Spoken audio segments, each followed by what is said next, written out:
You want me to mute it?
Hello, everyone. Thank you for taking the time out of your evening to join us tonight. My name is Heather Franzen. I am born and raised here in the city of Dubuque, and at a very young age, I took advantage of the state's political process and got involved. I had the pleasure of meeting Governor Christie back in 2008, and I was overjoyed when he officially announced his candidacy for president this presidential cycle. To have a proven leader who truly understands that our president needs to work with both sides of the fence, not only to get problems solved, is so refreshing in the sea of political candidates. Someone who isn't afraid to address the more difficult issues and who has a background and the track record to prove he can get things accomplished. It's my pleasure to welcome him back to the state of Iowa, and especially the city of Dubuque. Won't take any more of your time tonight. Please join me in welcoming Governor Christie. Thank you. Thank you so much. I appreciate it very much. Thank you.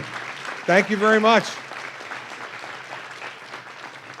You all made a very wise decision. You know, I hold town halls in all kinds of different places, but whenever I hold town halls in a place where they serve alcohol, I'd say the truth, by the time the town hall's over, I am more charming and convincing. It's really very good. So thank you all for coming. Thank you for being here tonight. I appreciate it very much. I'm happy to be back in Iowa, and I am here in Iowa, and I am staying in Iowa until you all start to caucus on Monday. So we're going to be working hard all across the state. As you may have heard, we had a little snow in our state. And so I had to get back there for a little while, and I was back there again yesterday to oversee all the things that are happening there. The good news is that our state is recovering very well from it, and folks who have had sustained some damage are getting help from the state government. We're working hard with those folks, and we're going to have some more folks on the ground tomorrow down in the deepest southern part of our state who can help those folks that sustained some damage from floodwaters in the storm. But fortunately for us, for a state like ours who went through Hurricane Sandy 3 years ago, everything seems to be manageable after you've gone through that. And so for the folks who need help, we're helping them, and I appreciate everyone's understanding about me having to be back at home, making sure that I was taking care of the job that I have every day and taking care of the people who have elected me twice as their governor. So we are only a few days away from caucusing in Iowa. I am really excited about the prospect of participating on Monday night and trying to earn the support of as many people as possible. The one thing that I love about this process is that so many Iowans are still deciding, and that's a good thing. You all have taken your time over the course of the last year now to give all of us a fair hearing, to come out to meetings like this, to ask questions, to look us in the eye, to take the measure of us, and then make a decision. And so I'm looking forward to interacting with all of you tonight, getting as many questions in as we possibly can so I can find out what's in your mind and you can find out what's on mine. I can tell you this, after the process tonight, you may not like every answer you get. I hope you do, but you may not. But here's one thing for sure. You won't be confused. You'll know exactly what I think.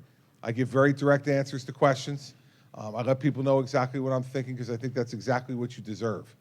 And I think after the last 7 years, we actually need a president who we can trust, who we can believe in, and who will give us a direct answer. And that's exactly the kind of president I'll be if you give me the chance.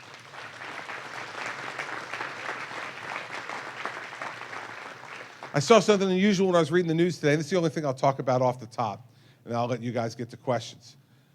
But I saw that the French believe we should have more sanctions against Iran for the ballistic missile testing that they're engaged in, that are violative of the agreements that they've signed with us and the other nations that entered into those agreements with them. Imagine that. I didn't think I would live long enough. Did not think I would live long enough that the French are tougher on Iran than the American government.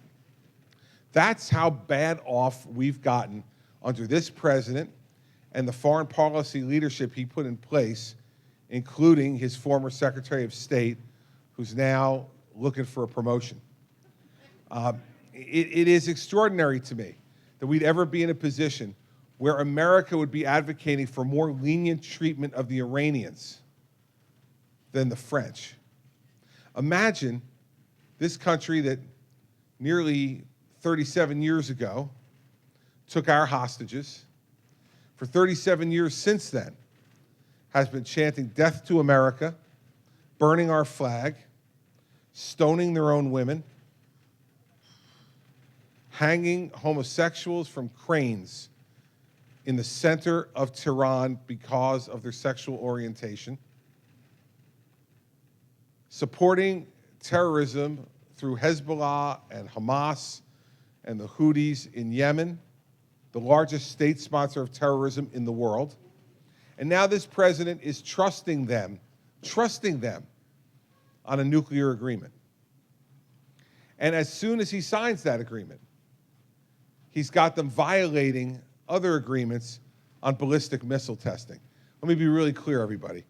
They are not building those ballistic missiles to fire those missiles at Saudi Arabia or Jordan or Israel. They don't need those type of ballistic missiles to do it. They're much shorter range. Those ballistic missiles are intended for us. They are intended for us. That's what they're testing. Listen, let's remember who the Iranians are and who they believe we are. They believe we're the infidels. They believe that their religious beliefs are superior to any of yours. Any of yours. Unless someone in this room is a radical Islamic jihadist, their religion is superior to yours. And understand what this fight is, whether it's ISIS or whether it's the Iranians, this is what they want. They want to impose their religious beliefs on you. And that's what this fight is all about. And they will use any means necessary, including violence and the threat of violence, to get you either to submit or to die when you refuse. That's how we need a president to talk about this problem to the American people so that they understand it. So that they understand it clearly and directly. That's the nature of this threat from ISIS and from Iran. And we need a president who's going to know how to fight that fight and stand up for the American people. See, because I believe and always have believed that the first and most important job of the President of the United States is to protect the safety and security of the American people. That's the most important thing, because if you don't get that right, nothing else matters. Nothing else matters. I want you all to remember what it was like after September 11th. Let's think back on it for a minute. We're 14 plus years away from it. No airports were operational in this country. The New York Stock Exchange was closed. There were no sporting events, professional, amateur, youth. People were hunkered down because they believed they were at risk, because they believed their lives and the lives of their families were at risk. They believed that the government could no longer protect them from the threats to our country. And when that happens, when we're scared, we do something that's very human and very natural. We cling to those we love the most, and we try to protect them. Our country can't operate that way. We can't build an economy. We can't educate a people. We can't enjoy the life that we're given by God. We can't enjoy our liberty we certainly can't pursue happiness, the three things promised to us under the Constitution, if we're afraid for our lives. And so when I tell you that's the most important thing, it's because none of the other things we want to do in this country will work if we don't have that safety and security. I'm the only candidate in this race, the only one, who has fought terrorism on the ground. I was named U.S. Attorney by President George W. Bush on September 10th, 2001. And the job that I accepted on September 10th changed radically less than 24 hours later. I was named at 4:30 in the afternoon on the 10th. By the time we got to 9 o'clock the next morning, the job had changed significantly. I was going to be then the U.S. Attorney for the state that lost the second most people on that day on September 11th. Only the state of New York lost more people than the state of New Jersey. Over 700 of our citizens were killed that day. And so this is not something that I'm going to need on-the-job training on. I'm the only one in this race who has investigated, arrested, prosecuted, and convicted terrorists and sent them to jail for the rest of their lives. When the FBI director comes to meet with me on my first day as president, he's not going to have to introduce himself to me, nor me to him. We worked together. When I was the U.S. Attorney in New Jersey, he was the U.S. Attorney in Manhattan. We worked on terrorism cases together. When he gives me that briefing, he's not going to have to explain to me what actionable intelligence is. He's not going to have to explain to me what rules of engagement he wants. He's not going to have to explain to me what kind of support he's looking for from the president, because when he looks at me, he's going to know, because we've been through this before, that I know, I understand, and that I will give him and his men and women the authority they need to keep us safe. This is now not the time for more on-the-job training in the White House. Remember, 7 years ago, this country made a big mistake, and it started right here in Iowa, right here. The Democratic Party in this state started one of the biggest mistakes this country will have ever committed politically. They decided to elect as president someone who did nothing much more than read a good teleprompter. They decided to elect as president a first-term United States senator who only 4 years earlier had been in the Illinois State Senate and seemed to vote present just as much as he voted yes or no. We elected someone who had never managed anything bigger than a 30-person United States Senate staff, and we put him in charge of the most complex government the world has ever known. And we wonder why it doesn't work. Well, man, he never ran anything before in his life. You wouldn't put him in charge of this restaurant. It's just what, I mean, on the merits. If the owner of this restaurant, he came in and he applied for the manager of the restaurant, he'd have to manage more people here than he managed in the United States Senate. Let us not make the same mistake. I don't care whether you agree or not more with the philosophy of Senator Rubio or Senator Cruz. But they are not, from a management perspective, from a being prepared for president perspective, there's not a dime's worth of difference between their preparation and Barack Obama's. They're both first-term senators who spent most of their time in the Senate running for president of the United States. Senator Rubio says now he doesn't even go to work anymore because his vote doesn't matter. Senator Cruz was unwise enough this summer to vote to take away powers from the National Security Agency that could help to keep you safe from terrorism. And now when he's confronted by that, and you've seen him confronted by it a few times in the debates, his response is, I will bomb Syria and ISIS until we find out whether sand can glow. Okay, that sounds really tough. Like, I don't know if sand can glow or not. It sounds extremely tough. But man, when he had a chance to act tough and not talk tough this summer, he and Rand Paul took the easy way out. And they voted to weaken our intelligence agencies, weaken our country and make it more vulnerable. I would never do that. And the reason I wouldn't is because unlike those guys, I've actually done it. I know how hard it is to protect this country. I know how hard it is to do it even with all the tools we used to have. It's even harder now with the lesser tools that these folks and the president have left us. So sure, I agree with Marco Rubio and Ted Cruz much more than I'd ever agree with Barack Obama, much more. But it doesn't make him any more qualified to be president. In the end, I've spent the last 13 years of my life, 7 years running the 5th largest U.S. Attorney's office in the country in New Jersey as its chief federal prosecutor, in the last 6 years running the 10th largest state in the nation, a Democrat state, an unruly Democrat state. And I say that lovingly. An unruly Democrat state that has a Democrat legislature for every minute of every day that I've been governor.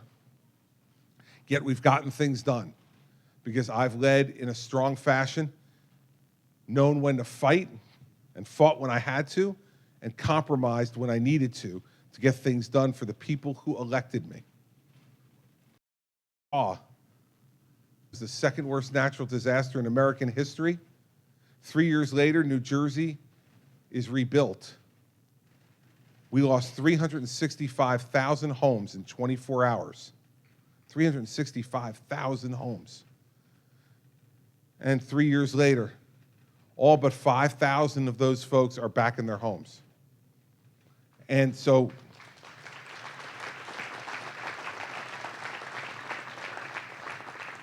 you learn a lot, both by the mistakes you make and the good decisions you make. But I'll end with this. When I go and sit in that chair in the Oval Office for the first time on January 20th of 2017, I won't spin around in it and say, gee whiz, isn't it cool that I'm president? Okay, when I sit in that chair for the first time, I'll say it feels familiar. It's not the same as being governor, but it feels very familiar. I know how the decisions come into the office. I know how to make them. I know how to be held accountable for them. And I know how to get things done. And more than anything else right now, we need to get things done to move this country forward. We've had plenty of talk for the last 7 years. We've had plenty of teleprompter reading. We've had plenty of bickering and dysfunction in Washington from both Republicans and Democrats. We need someone to go down there and disrupt that place. And then after it's disrupted by a little Jersey attitude, we will then rebuild it and make that government what it needs to be again. And it all starts on Monday night. It all starts on Monday night. You all, as usual, get the first crack at this. And America's going to be very interested in watching. So let me go to the fun part, which is you get to ask questions, I get to answer them. In Iowa, I only have one rule for my town hall meetings. In New Jersey, I have 4. That will tell you everything you need to know about you and about New Jersey. So the one rule is this: you raise your hand, I call on you. Someone will bring a microphone around to you so everybody can hear you. And you ask me a question about whatever you want. I'm happy to be back in Iowa. Unlike other candidates, I'm not giving up on Iowa. I'm not going to spend another time in other places between now and the caucuses. You are stuck with me. From today until Monday, I'll be in every corner in every part of this state asking for support and answering questions in every part of this state to try to earn your vote and earn your support. So, raise them up. Who's got questions? All right. Let's start with this man right here. Stand up? Whatever you like, whatever you're comfortable with. You can stay seated if you want. All right. Question. How would you specifically update Social Security to ensure that it's on stable ground for future generations? See, I am shocked. I had no idea what the people of this table might be interested in as a topic. I mean, look at these folks. This is like an open book test. Over there, I said, Now, he threw me off. The reason I asked him, and not any of the rest of you, is because he does have his Vietnam veterans hat on. So there was...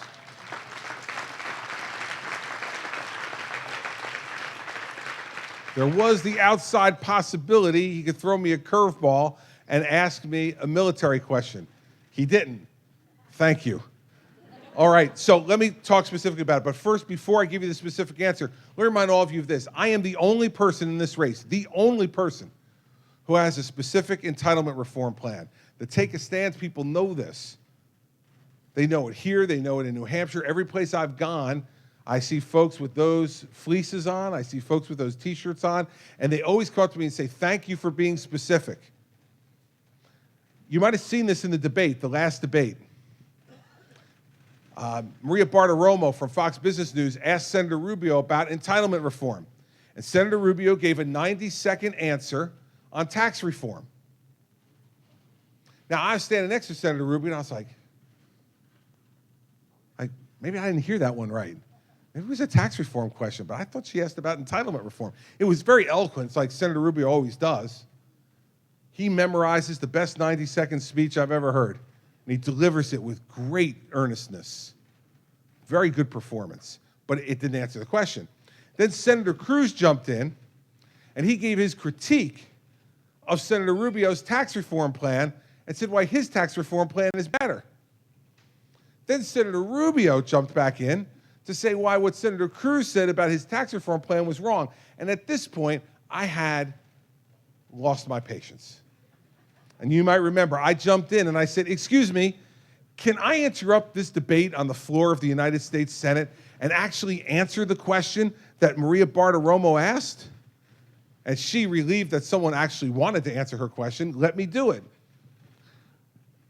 So before we give the specifics, I want to remind you, the reason they won't answer your question is one of two reasons. Either because they don't have an answer, or because the answer they're going to give will so offend you that they don't want you to know it before you vote for them.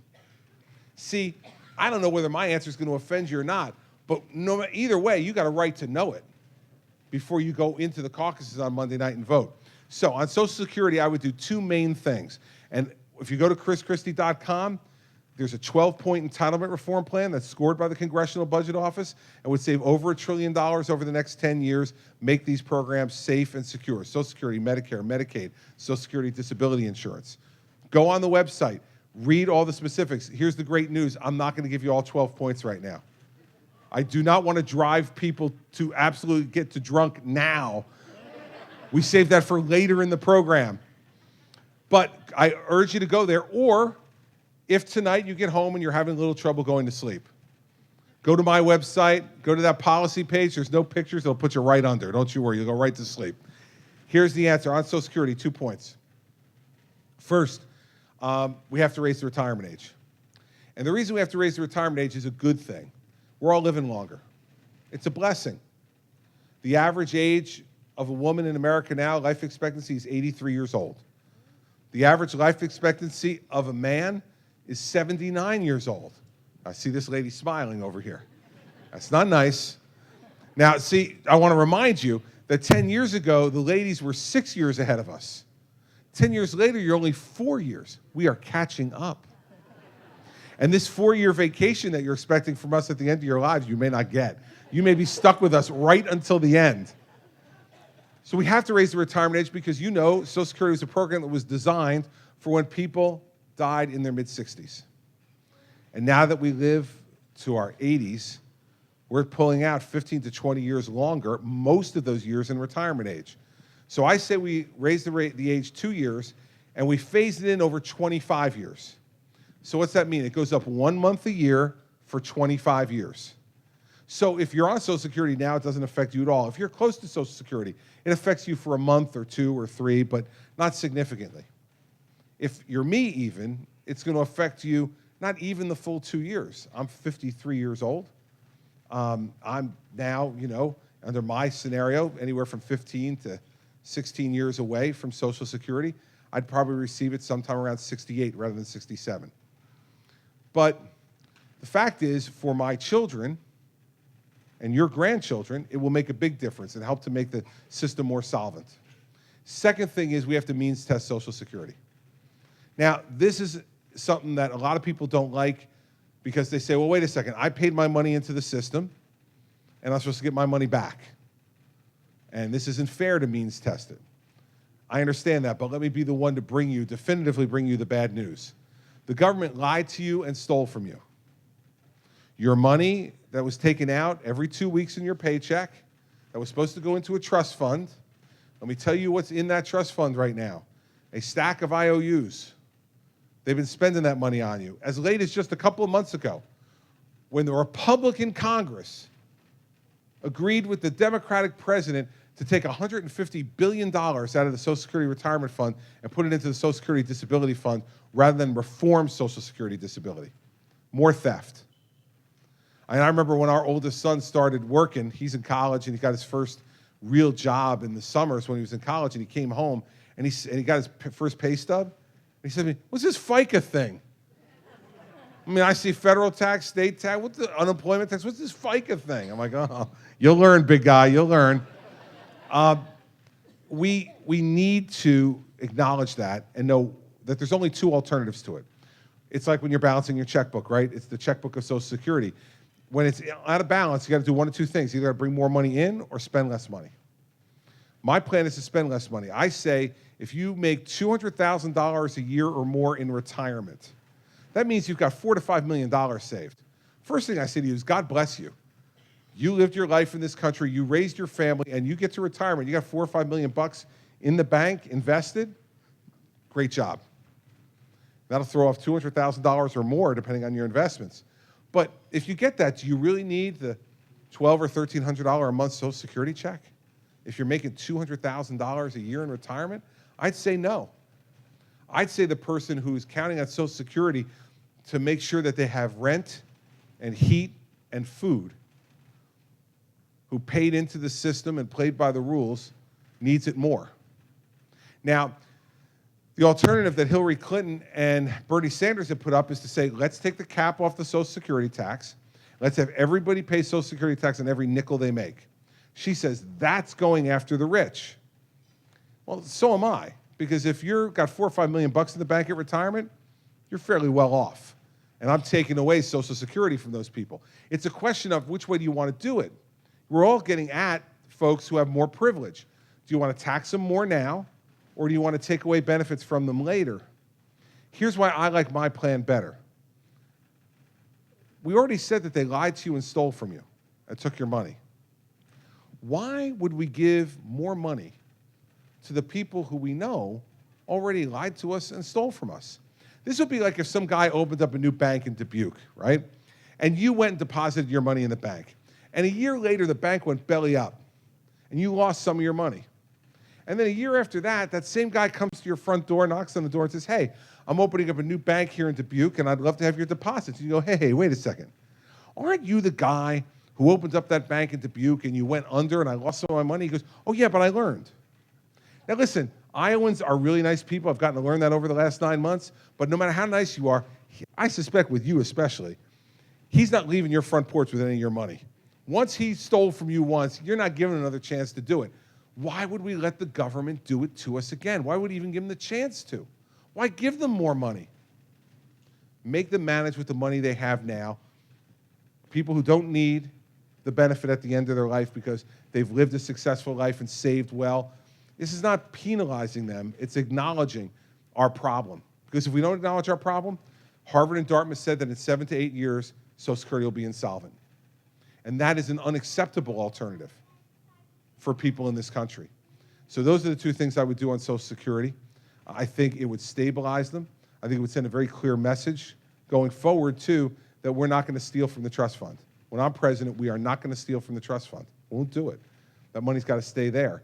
And we've got to figure out the hard choices we need to make in other parts of the budget to not steal from the Social Security money. So that's the way I deal with Social Security.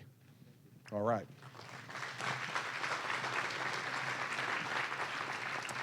Yes, sir, back there. Right back there. Yep, the guy reaching his hand out. There we go. Governor, thank you. It appears that the polls are somewhat negative to me more than positive. And they're talking about Cruz and they're talking about Trump. And so you go to the caucus and they're implying that, well, if you go vote, and you're moving up, thank goodness, that you're wasting your vote. because, you know, you just can't vote because you're being somewhat motivated or psychologically, subjectively being led toward the leaders because of the polls, which are accurate or not accurate, who knows? More probably accurate than not, but still, in a way, it takes away from who you really want to, because even if who you really want to, you can't waste your vote. And you say? And I say, first off, that you folks, over the course of time, have defied the polls over and over again. Iowans have made the polls look a little silly any number of times. I don't remember everybody saying Mike Huckabee was going to win 8 years ago. I don't remember almost anybody saying Rick Santorum was going to win 4 years ago. Here's the thing. I understand exactly the emotion you're talking about.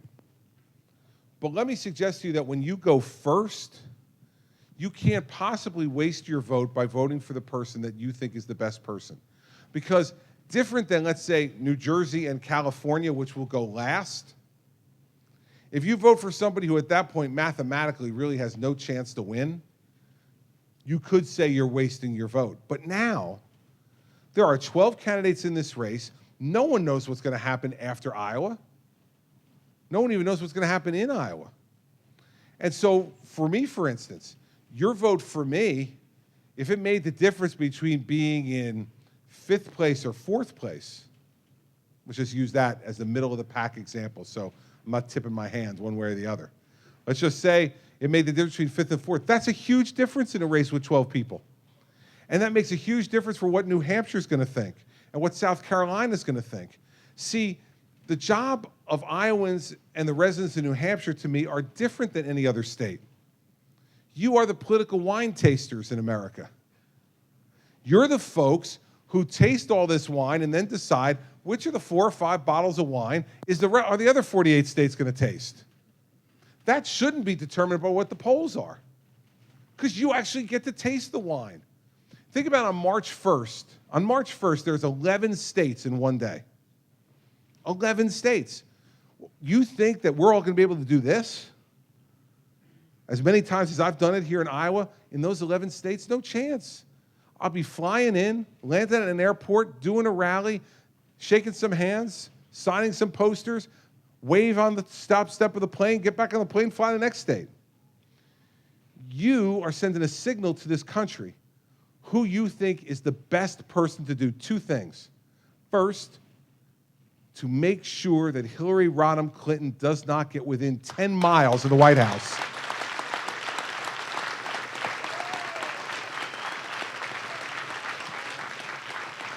And second, when we stop that nightmare, to make sure that the person who stops it is also the person that can once again give us a successful presidency, because our nation is hungry for one.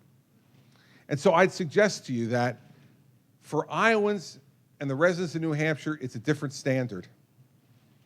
And, you know, listen, the guy who's leading in the polls here isn't even going to show up for your debate tomorrow night. Now, let's talk about that for a second, okay? Listen, you may remember that back in, I think it was in October, the months are all running into each other at this point for me, but I think it was October that I was taken from the main stage down to the undercard debate by Fox Business Network. I thought it was really unfair, but that was their decision. What did I do in response to that decision? Did I whine and moan? Did I refuse to show up? Did I hold my breath and stamp my feet? No. I said, you know what? Give me a podium and a microphone and put a TV camera in front of me, and I'll debate anybody at any time to put my vision for the country out there. And then I'll let people decide. Well, isn't this terrible for your campaign? And the press was all over me. Isn't your campaign really over? You've been demoted. I said, no, it's not over. It's one debate. I'll be back. No one's ever been sent down and come back up, Governor. Carly Fiorina was down and came up, but no one's been sent down and come back up. I said, watch me. I'll be fine. I'm not worried. I went down to that debate. and I've been back up on the main stage ever since. Because I went there and I articulated my vision and I performed, and I didn't act like a child when something went wrong for me. I acted like a leader.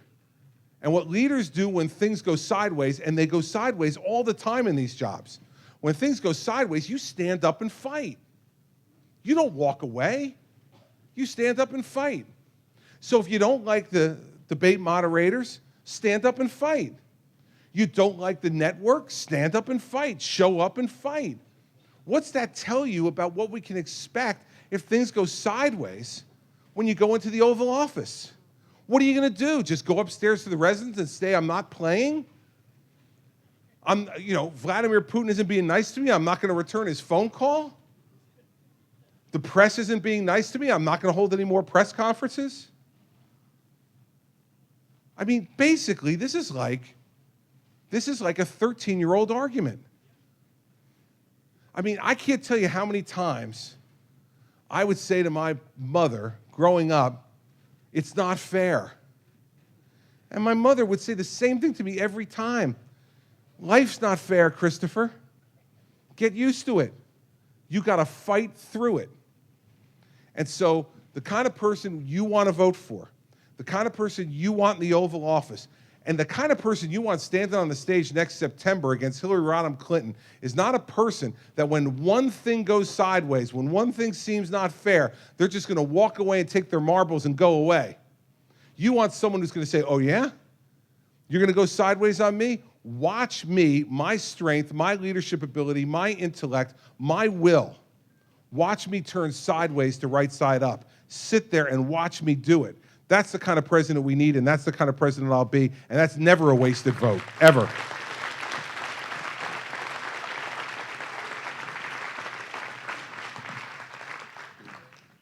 Hi, I'm 17. It'll be my first voting next year. Why should I vote for you? So my charm and good looks have not yet won you over. Is that what you're saying? I'm going to have to work a little harder. All right, here we go. See, the reason you should vote for me is because I've sat exactly where you sat at a very similar time. When I was turning 18, it was 1979 into 1980. And the country was in awful shape. Inflation was double digits. Interest rates were double digits. Unemployment was high. Hostages were taken in Iran. We had a president who told us that we couldn't do all these great things anymore, that we couldn't even heat our houses at the level we wanted to. He told us to turn down our thermostats and put on a sweater. He made America believe that what we had always been, we could no longer be. And I was just getting ready to go to college. And I thought to myself, what lousy timing. Like this great American experience that my father and mother had, I'm not going to get to have it. I want a great job. I want a great career. I want a country that's the best at everything. And I want to make that happen, but this guy's telling me that it can't happen. And then I got to cast my first vote in October of 1980 by absentee ballot in my dorm room at the University of Delaware. And that vote was for Ronald Reagan. And the reason I voted for him, yeah, absolutely. The reason I voted for him was because he made me believe I could be anything I wanted to be. He made me feel like my mom made me feel. My mom used to tell me all the time, Christopher, you work hard enough, you can be anything you want to be. She told me it over and over again so many times that I actually believed it. And then Jimmy Carter was making me not believe it. Ronald Reagan made me believe that he was going to help bring this country back to what it was, and that we were going to do it together. That's exactly what I believe. See, because here I am, a kid from New Jersey, who was born to a father who worked at the Breyers ice cream plant in Newark, New Jersey, and was the first person in his family ever to go to college. And he went to college because he served in the Army during Korea, got the GI Bill. His father had died when he was 16 years old. He had been admitted to Columbia University. He couldn't go because he couldn't afford it. So he joined the Army. And he came back from that experience, worked in a Breyers ice cream plant, and went to school at night in Newark, New Jersey, where that guy is wearing his sweatshirt over there at Rutgers University, the New Jersey State University. And I was born to a mother whose father was born on the boat between Sicily and New York City. My grandfather was born in the middle of the Atlantic Ocean on that boat to a mother and father who came here with $7 in their pocket. My great-grandfather was a Mason. He came to this country because he believed it would give him a better life. Imagine that I was then in a country where the son of the guy from the Breyers ice cream plant and the mother who never went any higher in education but high school, who was born to a guy who was born in the middle of the ocean, that I'm running for president of the United States. Ronald Reagan made me feel that was possible. And my story, I hope, makes it feel possible for you, if I'm your president, that anything you want to do is possible if you're willing to work hard enough, dream really big dreams, and have great ideas. That's what this country's always been all about, and Barack Obama makes us feel like we can't do that anymore because he says the government's going to decide. They're going to decide what kind of health care you have. They're going to decide what school you're going to go to. They're going to decide every aspect of your life for you because they're smarter and better than you. And that's just not true. And I'm running for president because I don't believe that, because my life is an example of why that's wrong. And so if that's the kind of leader that you want, someone who not only knows how to do this stuff and has done it before and won't be fooled, no one's going to be able to throw the high, hard one by me. I've been there. But more than that, someone who is an example of how this country can be great and believes, and I absolutely believe in my heart, that whatever it is you want, whatever your dream is inside you, that my job is to get the government the heck out of the way and let you use your hard work and your ingenuity to get where you want to be. And all my job is to make sure that you're safe and secure when you're trying to pursue that dream. If that's something that you're interested in, that's why you should vote for me. That's what I'll give you.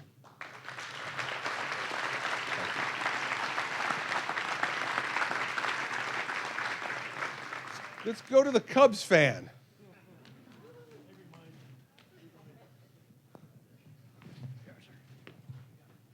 Thank you, Governor.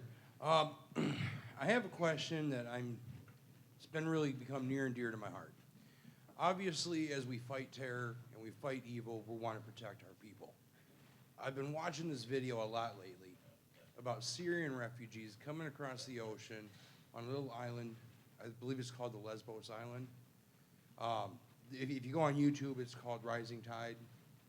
But I'm coming to realize that in this war on terror, fighting this evil, it's not just innocent people in America that are losing lives. Innocent people all over the world are.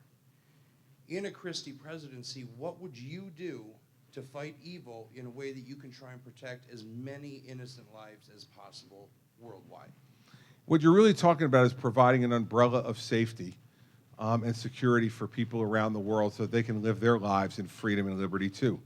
Now, I absolutely believe that that is both a noble and a righteous goal, but we can't do it by ourselves. So in a Christie presidency, it would be about building alliances around the world that help to make that possible. Rebuilding our alliances with our European allies to demand of them the same that the world demands of us, leadership and contribution to protecting the world and those folks that you're talking about. Rebuilding our relationships with our Sunni Arab partners, Saudi Arabia, Jordan, Egypt, the United Arab Emirates, Qatar. Make sure that they know that this country under a Christie presidency is no longer going to be playing footsie with Iran. And that we're going to be very clear that Iran is an enemy of ours and an enemy of theirs, and we need to unite together to make sure that their influence does not spread around the world, because when Iranian evil influence spreads around the world, the things you're talking about is what happens. They fund Hezbollah, they fund Hamas, they fund the Houthis in Yemen. They fund all these people who commit these crimes, commit these murders and atrocities that you're talking about. That's the first thing we need to do, is build those alliances. The second thing we need to do is to make sure that we speak out consistently and strongly. You know, this president said if Assad uses chemical weapons against his people in Syria, that he'd attack. Then Assad used chemical weapons against his people in Syria, and what happened? He did nothing. Those people are now running for their lives through Europe to the Middle East. Do you know now the fourth largest city in Jordan is a refugee camp? The fourth largest city in the country of Jordan is a refugee camp. This is the price of American inaction. See, here's the way I feel about American leadership. American leadership is both a burden and an opportunity, but it is never a choice. If America doesn't lead, this is what the world looks like. Iraq on fire, Libya on fire, Syria on fire, Jordan overrun by refugees, Europe being overrun by refugees, Yemen on fire, the Chinese building artificial islands in the South China Sea to use as military bases, the Russians in Syria and Ukraine and Crimea. There are fewer democracies in the world today than when Barack Obama and Hillary Clinton took office. That's what you're talking about. And it has happened because this president believed when he came into office that it was America that was the cause of violence in the world. That if America pulled back from Iraq and Afghanistan, and America just gave some nice speeches, that people would love us and peace would reign. The most naive, ridiculous theory I've ever heard in my life. What people in this world respect is strength and principle. This president has not put forward either. I will put forward both.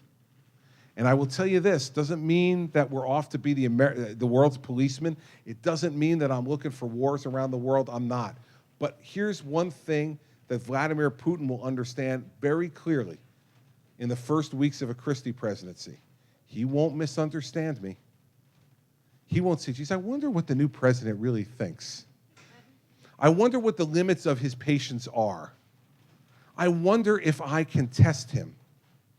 And the way I'll end this about that, because that's so important. You know this. This is everything from your children to dealing with neighbors to dealing with others who you have a relationship with but will test you. They will test you as far as you will let them test you. And then once they realize that they have exceeded the line, they'll pull back. I got asked in a debate 2 debates ago, they said, Governor, you said you're for a no-fly zone in Syria. What would you do if Russia flew into the no-fly zone? And I said, well, I will have already warned President Putin not to fly into the no-fly zone. And they said, but what if he did anyway? And I said, I would shoot him down. You remember Senator Paul was saying next to me, went crazy. This is the guy that will start World War III. Like, no. World War III starts if you don't shoot it down. Because then you give them your shirt, they're going to take your pants, everybody. You give them your shirt, they're going to take your pants. When a no-fly zone is a no-fly zone, it's a no-fly zone. It's not a maybe-fly zone. It's not a every once in a while fly zone. It's a no-fly zone. And words mean something. And if he tested me, he would learn the first time. Don't test the limits of my patience and don't doubt my word. We do those things, we can make a lot more people have the opportunity to create a system of safety and security for themselves that America doesn't have to provide for them, but that we provide the circumstances under which it's possible. And that's what I want to do as president. That's what I will do as president.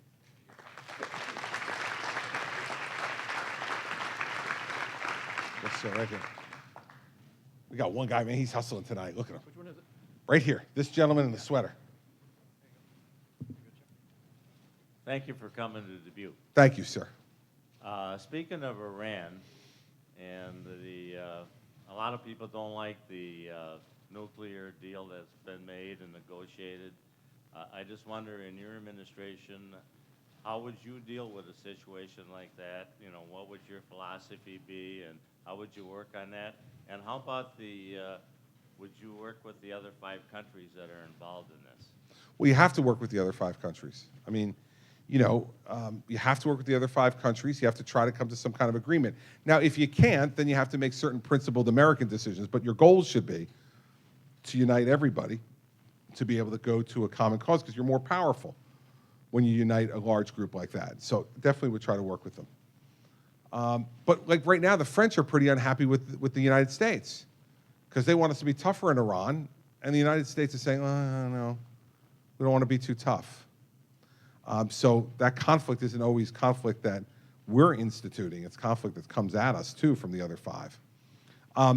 Listen, by the time I become president, the Iranians will have violated this deal multiple times, I suspect.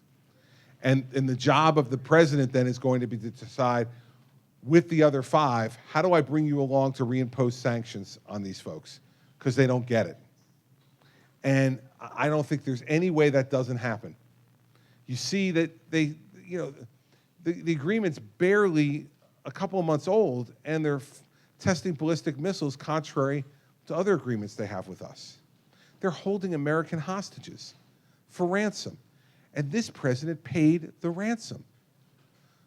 Ronald Reagan taught us you don't negotiate with terrorists. And it worked. And this guy doesn't understand that. Whether it's Bo Bergdahl or whether it's the folks who are being held in Iran, I feel for their families. Everybody who has a family member who's being held against their will in another country, I want them back. But you're president of all the people. And you've got to do what you think is best for the entire country, not just for one or two folks. We have 330 million of us.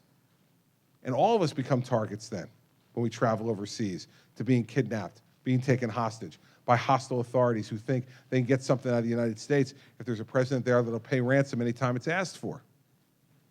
And the last thing about the Iranians is this, and what I would do. I'd say three things right at the beginning of my administration.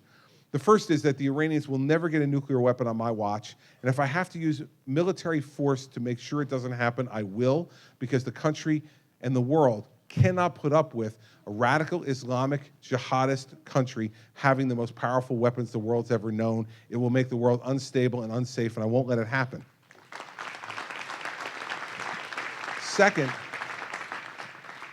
we need to tell the Iranians in no uncertain terms, listen, there not only will not be another agreement, there will not be another meeting between the United States and Iran until you recognize Israel's right to exist. You don't have to have diplomatic relations with them, but you can no longer say that you're going to wipe them off the map and that they don't have the right to exist. They have the right to exist. And we need to stand up for that. We have not stood up for Israel in this administration the way we needed to, and we need to make that very clear. Third thing I'd say to them is, I'd say this to the Iranian people.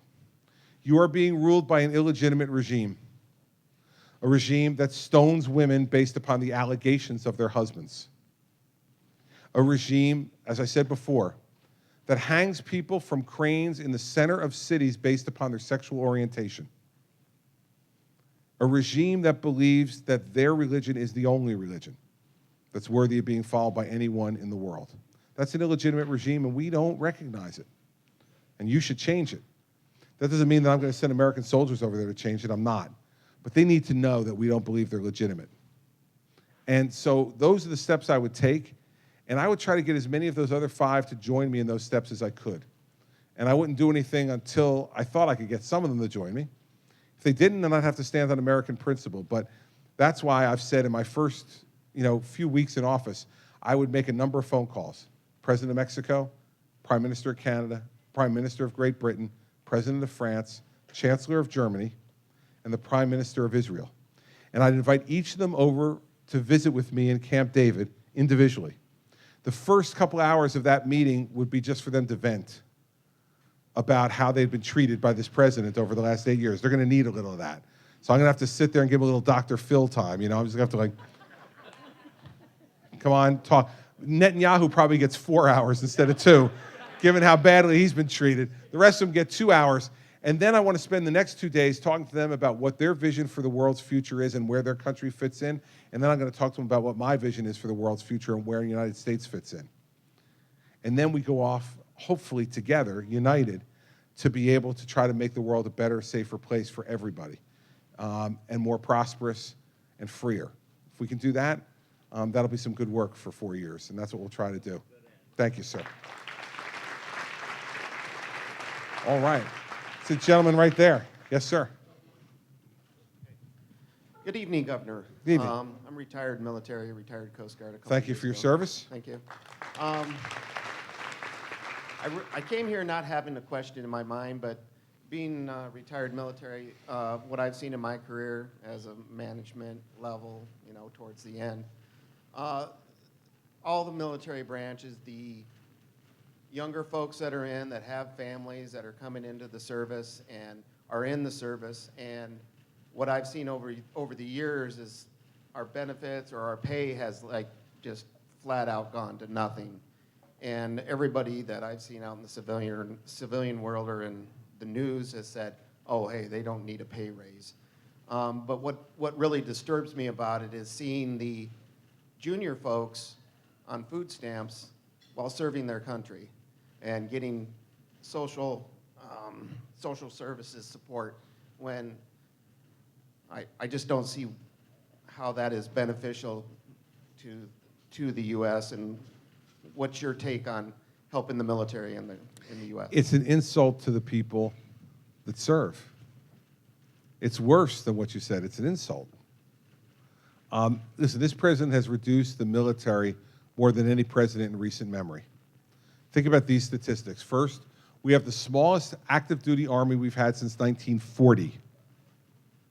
We have the smallest Navy we've had since World War I.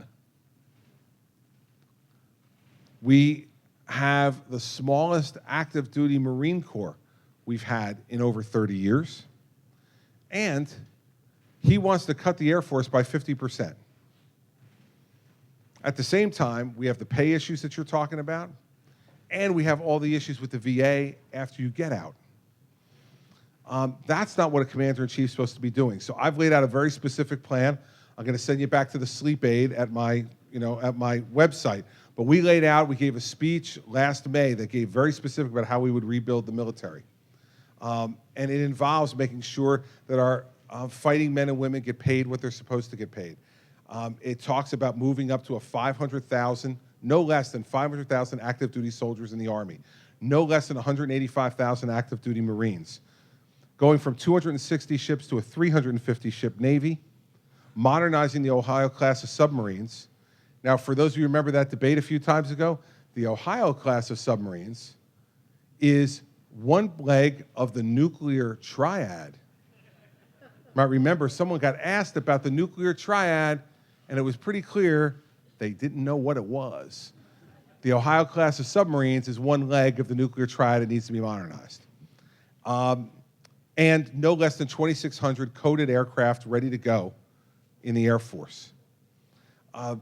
That's the hardware improvement and the manpower improvement. And the reason we need to improve the manpower is not only to make us more prepared to defend our country, but also because, as you're probably aware, the deployments of our fighting men and women are too frequent and too long. And it's not only affecting their physical well-being, it's affecting their psychological well-being. And we have many more veterans coming home from these multiple long deployments who have substance abuse issues, who have mental health issues, and who are being treated by a VA that is corrupt and ineffective. And so the commander-in-chief's job isn't only just to set out a mission and define a military budget. It is also to have the backs of the men and women who work for him. And that means not only when they're wearing the uniform, but after they take it off as well. And so that's the approach I would take as president. And it's going to cost some money. And that's why I'm working on this guy's problem here, because 71% of the federal budget right now is spent on entitlements and debt service. 71 cents of every dollar is spent on entitlements and debt service. Yet you don't hear it talked about in the debates at all. We're all arguing about the 29 cents. People ask me why I have an entitlement reform plan. I say because it's like what Willie Loman said when they asked him, why does he rob banks? He said, because that's where the money is. If you're going to balance the federal budget, if you're going to pay for an increased military, if you're going to help with the education issue, you have to deal with reforming entitlements and making them affordable for the American people. And so that's the way we'll deal with the military issue. It's all laid out, and my speech is laid out there, too, that I gave in Portsmouth, New Hampshire, back in May at the Portsmouth Naval Yard. I will be a commander-in-chief who will make sure that the men and women who serve understand every day that I see myself having two jobs. One is to define the mission that they must take on, And two is to have their back in every way that your commander needs to have your back to make you both a successful member of the military and a successful husband or wife. Those are my jobs, and that's what I'll do.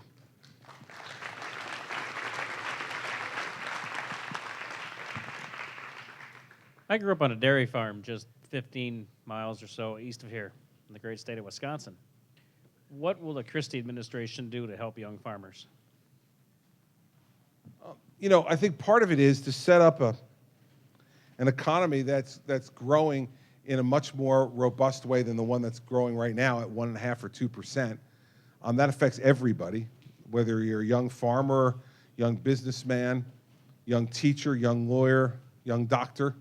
It affects everybody. Second, is to make sure that you have a Secretary of Agriculture who believes that farming is one of the things that has made America a unique and special place. We have provided in every different way, not only for our own people in a bountiful way, but for good parts of the rest of the world. Third, we have to make sure that we have fair trade agreements so that our farmers can export the things that they produce and make a profit at it. Not export for a loss or not have their products not be able to be competitive with other products overseas, but have them be competitive. And that means having to have fair trade agreements. I believe that American farmers can beat anyone else in the rest of the world at what they do if we give them a level playing field to play on. If we continue to give huge trade deficits with other countries that make the playing field unlevel and have you have to walk uphill every day, you'll still compete, but you won't win as much. So those are the 3 steps I would take. Grow the economy significantly. Make sure that we have trade agreements that have a level playing field and make sense to folks, and to acknowledge through our policies, and a Secretary of Agriculture who understands that this is a special and unique part of what America is, and we need to support that industry. You know, and whether it's dairy farmers or whether it's supporting the RFS for farmers here in Iowa and elsewhere, these are important things to do because they're good for America. They're good for the broader America. We do not want to give up our agricultural society. It makes us vulnerable to others then for our food supply, for our energy supply. Whenever that's happened, it's not good for our country, especially on the energy supply side. And we've never had to worry about the food supply side. And I don't want to have a generation of Americans who do. But to make sure that works the right way, you got to make sure a young farmer can feel like they can support their family doing what they love doing. And those are the 3 steps I think we take to get it done. And thanks for your question. This gentleman back here. We got one poor guy running around, so I'll give you mine. Governor, I am County Central Committee Chair out in the hinterlands, not right here. So I guess I'm part of the establishment. But I want you to know that I, and I'm guessing quite a few other people in this room, so I'm going to say we are frustrated and angry at the way Washington works. That's why we have, thank you. So I would like to know your ideas about how we can get some of that cleaned up, from K Street to term limits, whatever. That's my biggest reluctance in running for president. Oh my God, I have to go there. If I win, I have to actually go to Washington. Our 15-year-old son, Patrick, said to me when I said, listen, Dad's decided to run for president. Patrick said, does that mean we have to leave here and go there? It's one of the things that is the most daunting about this, but it's solvable. Because I went to Trenton, New Jersey. You think Washington, D.C. is bad? And it is. Come to Trenton, where Democrats have ruled for a long time, and all of a sudden, the people of New Jersey deposited a conservative, Republican, former prosecutor. And I want to remind you of something. When I became governor, I had, in the previous 7 years, prosecuted and convicted 10% of the state legislature. 10% of the state legislature. So you can imagine how excited they were to have me come to town, right? They're like, we thought we got rid of this guy, and now he's the boss of the town. You need to go and you have to have the attitude that it needs to be disrupted. First way a president can disrupt Washington, D.C. is through your talk. To talk about this in a much different way than it's been talked about before. To say that it is unacceptable to close down the government. Unacceptable. The only thing you're sent there to do is to govern, and then you close down the government, and you think somehow that's a triumph. It's a failure. By definition, it's a failure. You're only paying us to do one thing, which is to govern, and then we close the thing down.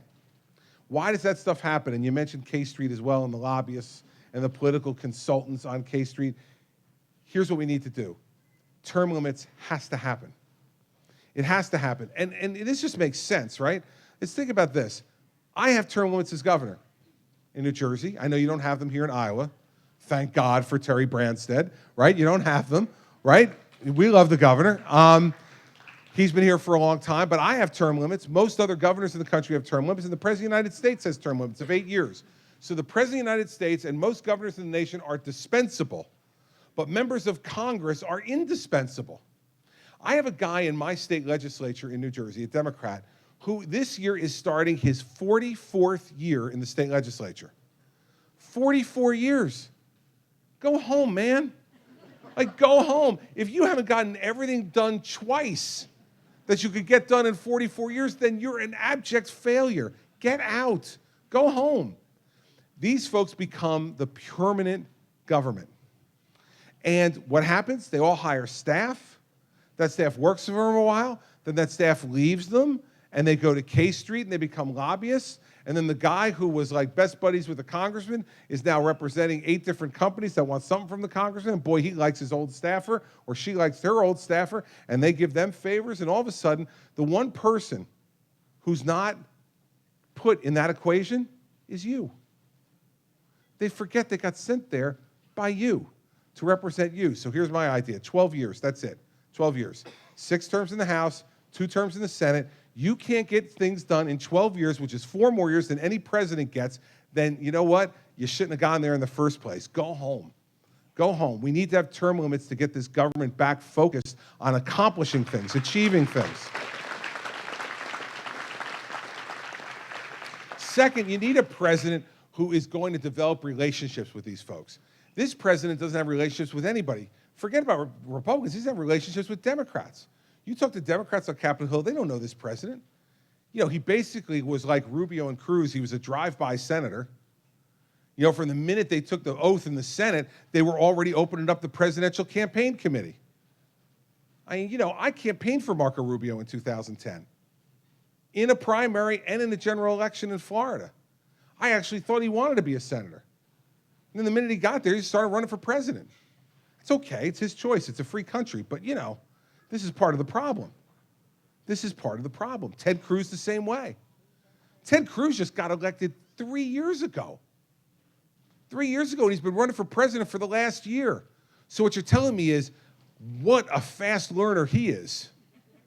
2 years in the United States Senate, and he's already ready to be president of the United States. That's the problem with these folks, right? So now the president has to develop relationships with them, both sides of the aisle.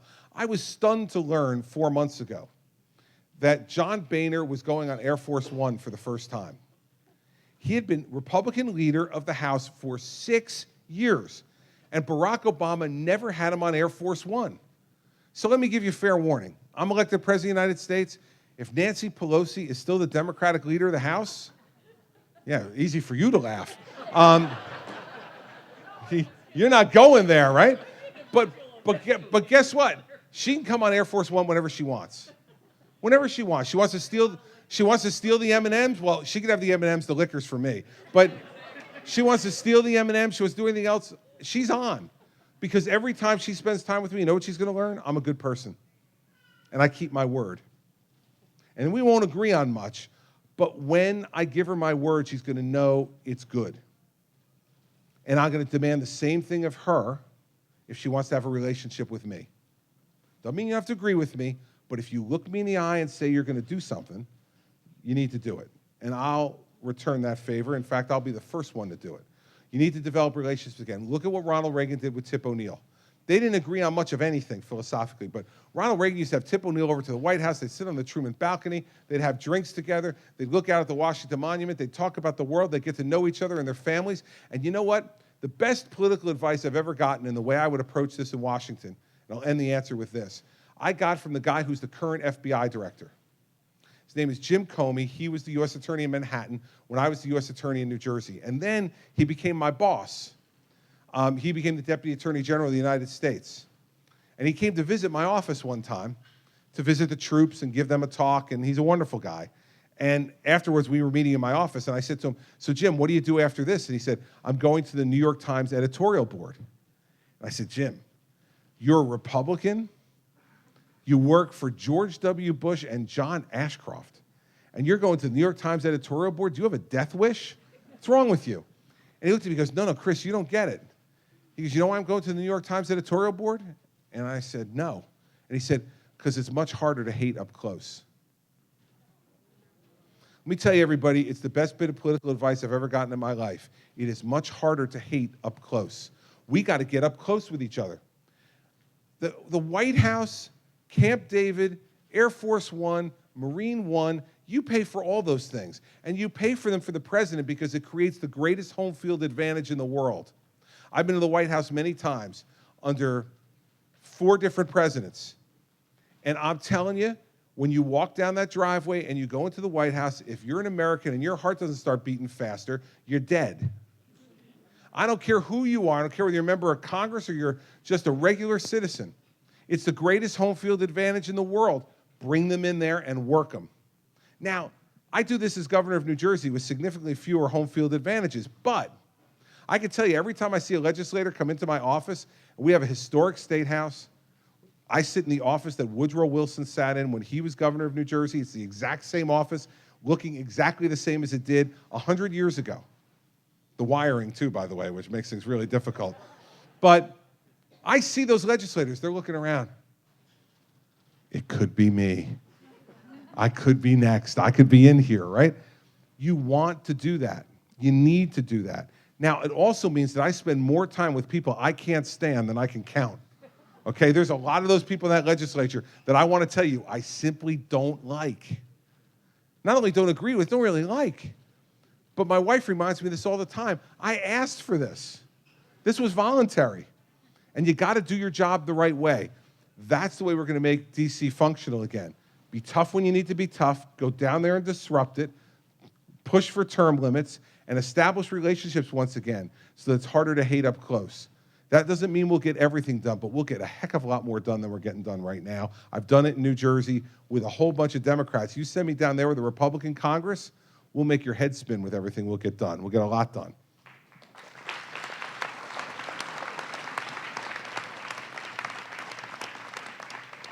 Right here with the Army hat on. Hello again, Governor. Hello, sir. Well, I have so many questions. I'll only ask a couple, though. I don't think we have to worry about Hillary Clinton because she should be in jail. Secondly, what are we going to do about the electric grid? You know, it's so nice to know that we go to the light switch, we turn the lights on, they come on. But one day, if something happens, terrorists infiltrate our grid, then we're going to have a major problem. What is the federal government going to do to protect the American people in that area? And then what about the southern border? You know, we keep on hearing about Only a securing few the questions border. from this guy. Yeah. I mean, it's common sense, and of course, common sense is not so common, but we need to get this stuff done. I mean, no talk, we need to get action now. All right. I'm exhausted. That's a lot of questions, but let's deal with the electric grid first.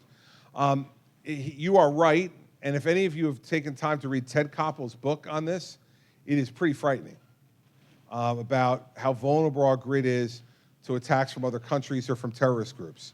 So my corporate tax reform plan includes in it the idea that there's $2 trillion or so offshore that American corporations have made that they're keeping offshore because we have the highest tax rate of any country in the world for our businesses, and we double tax it, unlike almost any other country in the world except for North Korea. And I don't think we want to be like anything like North Korea on anything, right? But we are on tax policy. So what happens is if an American company makes money overseas, they have overseas operations, they make money, they pay taxes overseas. Then if they want to bring the money home, we tax them again. Just for the act of bringing the money home, we give them no credit for the taxes they paid overseas. It's ridiculous.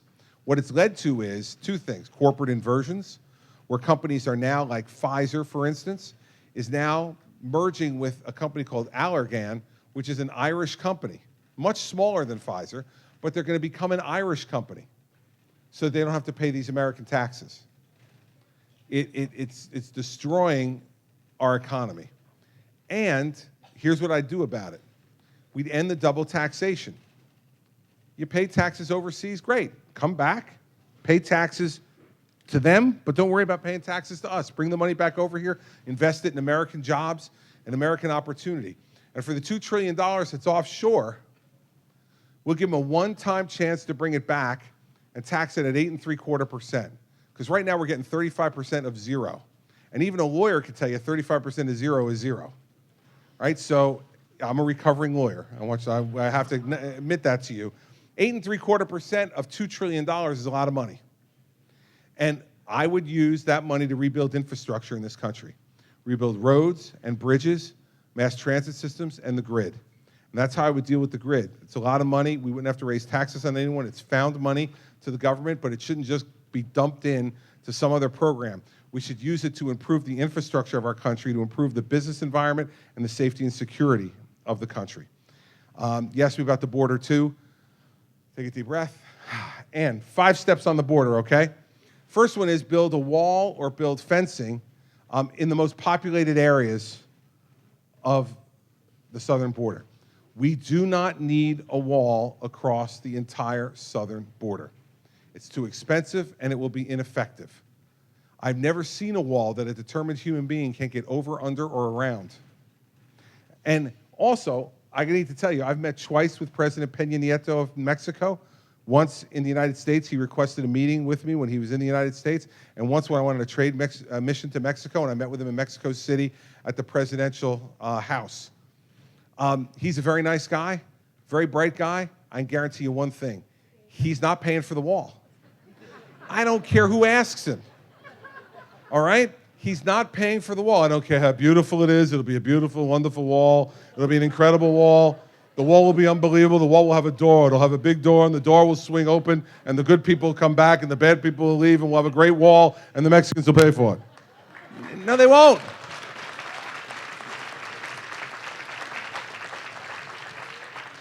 They won't. Building a wall on the southern border and asking the Mexicans to pay for it is not Celebrity Apprentice. If Peña Nieto says no, you can't look at him and say, you're fired. You can't do that. It's not the way it works. Okay, so it's not going to happen. So let's just put walling and fencing in the places that are the most heavily populated to slow down people who want to come across illegally. Secondly, we need to put FBI, DEA, and ATF agents embedded with Border Patrol so they can help stop the flow of guns and drugs across the border. They're the ones best trained at it. They're the most expert at it. It's no knock at our Border Patrol folks. They're not nearly as well trained in those areas as those agents. Let's put more of those agents on the border. Third, let's use technology, drones with cameras and stationary cameras in the remote parts of the border, so we can monitor this from TV screens, and if we see activity, we can then deploy people to intercept folks. But let's not leave people there. It's too expensive. It doesn't make any sense. We have this technology that's much cheaper and just as effective. We should use that. Fourth, remember that 40% of the 11 million people who are here illegally came here not over the southern border. They came here through the airports.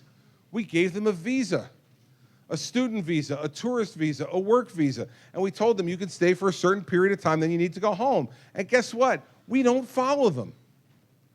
So then when they don't go home, we can't keep track of them. The administration said last week they have 120,000 people at least in the country on revoked visas, and they have no idea where they are. How incredibly comforting that is, that they know they're revoked, but they have no idea where they are. I got in a lot of trouble. I went to New Hampshire in the summer, and I was talking about this issue, and I said, if Federal Express can track a package from the time it leaves your doorstep till the time it gets to the doorstep you want to send it to. At every stage of it, right? You go online, you click on the little number, and it's like, oh, it's in the truck. It's in the truck, it's in the processing center. It's out of the processing center, it's being loaded on the plane. It's on the plane. It's off the plane, it's back in the processing center. It's off the processing center, it's back in the truck. It's in a truck, it's driving down the street, it's almost there. You can follow it the whole way. If we could do that, why can't we follow people who come in here on visas? Now, when I said this, of course, I was dealing with the press, and I thought I was dealing with people who understand the English language. But they wrote headlines like, Christie wants to treat immigrants like packages. No, it's called an analogy in the English language. If the technology exists to do that, the technology exists to track people here on visas. Then I went on CNN, they asked me, Governor, is it your plan to put chips in people when they come in the country? Another reporter asked me, do you want to put barcodes on people's arms when they come in? No, you don't need to do any of that. You know what? You already have barcodes. They're right here. They're right there. Every one of us has a unique barcode. In fact, we have 10 unique barcodes, right? Right on us already. We have fingerprints. So here's what we need to do. You're right, we could do it there too. We could do it with the eyes also. Yep. I like the fingerprints. I'm an old law enforcement guy. I like the fingerprints. Everybody who comes to this country on a visa, give their fingerprints, put it in a database, and every time that they want to access services in this country, rent a car, rent an apartment, do any of the big things that you have to do when you're living here, got to give your fingerprints.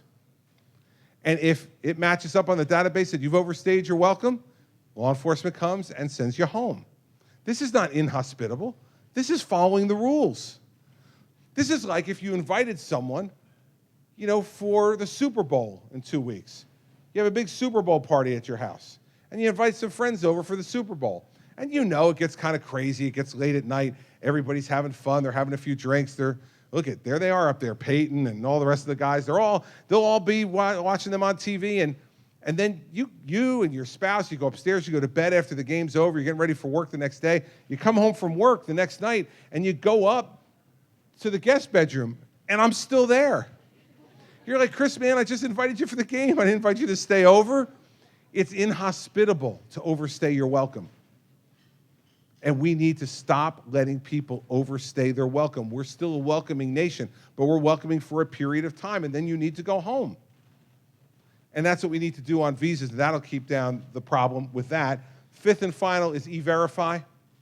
Every business in this country should have to use E-Verify. And when they do, if they hire someone who's here illegally, they should be fined double whatever they made off of that employee. Employers are part of the problem here, everybody. They're employing illegal immigrants because they can get them cheaper and make more money off them. We are part of the problem. We got to stop that part, because I'll tell you this, if they can't get a job, they're not coming. They're not coming. They come here to work, to earn money. Take those 5 steps. They're logical, they're strong, they're affordable, and they will cut off the flow of the problems without building a wall across the entire southern border, which we don't need, will be wasteful of tax money that we can spend on things that are a heck of a lot more important than that. So that's what I do on the border. Okay. Now, my staff is telling me that I can take one more question, which means I will take 2. And the reason for that is, one, I want to prove to them that I'm still the boss. Now, you all laugh. You laugh at that, right? But do you know what it's like to run for president? Anybody in this room run for president before? You did. All right. All right, so you'll know what I'm talking about here. Right? You know what running for president's like? Running for president is being surrounded every day by people, all of whom are younger than you, who tell you where to go and what to do every minute of the day. This, standing right here near this stool and this microphone stand, is the only place in my entire day where I am safe from the tyranny of the young.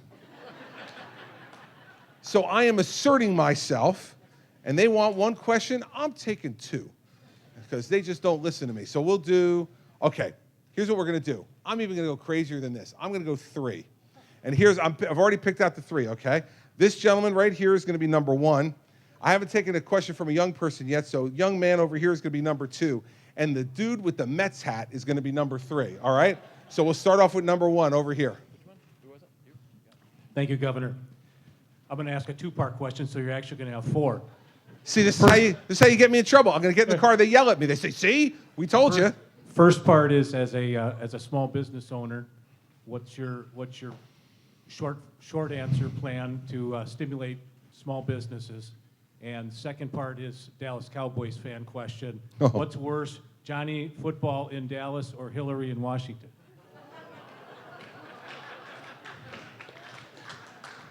Well, let me say this. I'll answer the second part first. I'm an American before I'm a Dallas Cowboys fan, so Hillary in Washington would be much worse than Johnny football in Dallas. But not by much. Yeah, got a Cowboy fan in the back. Another Braves. Oh, Eagles? Oh, please. Don't start me on the Eagles. I get myself in all kinds of trouble. Half my state are Philadelphia Eagle fans. You can only imagine. If you want to test, really, an objective test for whether or not I am courageous enough to be President of the United States, this should be it. I live in a state where there are essentially 3 sets of football fans. We have 2 professional football teams in our state that play in New Jersey, the New York Giants and the New York Jets. Notice that they're the New York Giants and the New York Jets, and they train in New Jersey and play their games in New Jersey. You wonder why we have a chip on our shoulder. That's why. The New York Giants, New York Jets, and in the southern part of our state, there are mostly Philadelphia Eagle fans. And I am a Dallas Cowboys fan, where the Giants and the Eagles fans despise me for it. Yet I have the courage to stand up for my convictions. I'm a Cowboys fan. I've been since I was 9 years old. I got to hang in there. That Eagles fan in the back, you and I are going to be talking later because I got a bunch of things to say about your team. On the first question, I talked about tax policy a little bit before. I would get rid of all of the individual deductions because most small businesses file as individuals, not under the corporate code, as you know. I would get rid of all of the deductions in the individual tax system except for 2. And I mean all of them, except for 2. The home mortgage interest deduction and the charitable contribution deduction. Other than that, get rid of all of them. You know why? Because the system is rigged for the rich. It is. They're the ones with the lobbyists. They're the ones with the special accountants and lawyers. And they rig the system. And we've let them. It's not fair. Not fair to average Americans. And it's not fair to small business owners who are trying to have more flexibility and more of their own money to help invest and grow their business. So, and I would, in return for getting rid of all these deductions, I would lower rates down to 8% on the low end, 13% in the middle, 28% on the high end, 3 brackets, that's it. So you'd be able to do your taxes in 15 minutes. Here's how much I made. Here's how much I paid in home mortgage interest. Deduct that. Here's how much I paid or I gave to charitable organizations. Deduct that. There's the number. Multiply times the right bracket. Send your check. Be done. Not only would you be relieved, but can you imagine how many IRS agents I could fire? Be fabulous. Also, the other thing I would do is regulation. 2014, the Obama administration imposed 81,000 new pages of federal regulation just in the year 2014. 81,000 pages. Forget about who wrote all that. Who reads all that? 81,000 pages. It's insane. And the Obama Small Business Administration says that the cost of federal regulation compliance for every small business is $10,000 per employee on average. $10,000 per employee. And if you're a manufacturer, it's $34,000 per employee. No wonder small businesses aren't growing jobs in this country and increasing wages. All the money that could increase wages and grow jobs is being spent to comply with government regulations. So I would do in the White House the same thing I did in New Jersey. My first executive order as governor of New Jersey was to freeze any new regulation from any department or agency of the state government for 90 days. And during that time, to send my lieutenant governor out to have meetings in public forums like this one for folks to be able to come with the regulations that are the most expensive, the most onerous, and the most ridiculous to us. Come with a list of the ones you don't like, give them to us, and we'll try to get rid of them. At the end of my first year as governor, we had gotten rid of 1/3 of all the regulations that my predecessor had put in place. I will do the same thing as president, except we'll suspend any new regulation for 180 days because it's a much bigger government. And I'll send the vice president out to do exactly the same thing I sent the lieutenant governor out to do. That will lift a regulatory burden off a small business owner like you, less money for your lawyers, your engineers, your accountants to comply with all the different things you have to comply with, and more money for you to support your family, to grow your business, to give raises to your employees. That's what you should be doing as a small businessman. That's what I would do. All right. This young gentleman right here. First off, I would like to say that I'm a 13-year-old college student. All right. Where do you go to college, brother? Second off, what would the possible candidates for vice president be, and what would they do under your administration? Okay, well, I'm definitely not giving names, buddy. I can guarantee you that. I'll tell you about the kind of person I'd want for vice president. First, I'd want a person who everybody in this room would look at and say, yep, I could see that person as president. That's the first test. We've had vice presidential candidates that wasn't true about. And it hurts the presidential candidate because it's the first big judgment you make. And people are going to make a judgment about your judgment before you're ever elected. Secondly, I'd want another person with executive experience because I want to give that vice president tasks to do and to complete, and I'd want to know that that person had the executive experience they needed to be able to actually do it the right way. Third, I'd want someone that I liked. Here's why. It sounds silly, but it's not. If I don't like the person, I'm not going to work with them. I want to include the vice president in on everything, and if I like the vice president, I will. And you know, we also saw what happened with FDR and Harry Truman. Harry Truman became president overnight and knew very little about what was going on in the war, in the government, and he was at an enormous disadvantage. Now, he was a really good guy and a good president in my view, and he was able to figure it out and get it done, but the country was at real risk then. We shouldn't do that. What would my vice president do? I would want my vice president to be my complete and full partner, because you never know what can happen to you. We've lost a number of presidents in office, and the vice president has to be ready. So I'd want someone who I could treat as a complete and full partner, who would know everything that's going on, and then if something really awful happened to me, that person could take that mantle up, and the American people would not be worried either from their experience or from the amount of information they had going into the job that they couldn't do it perfectly well. So that's what I would do about vice president. Good question. Thank you.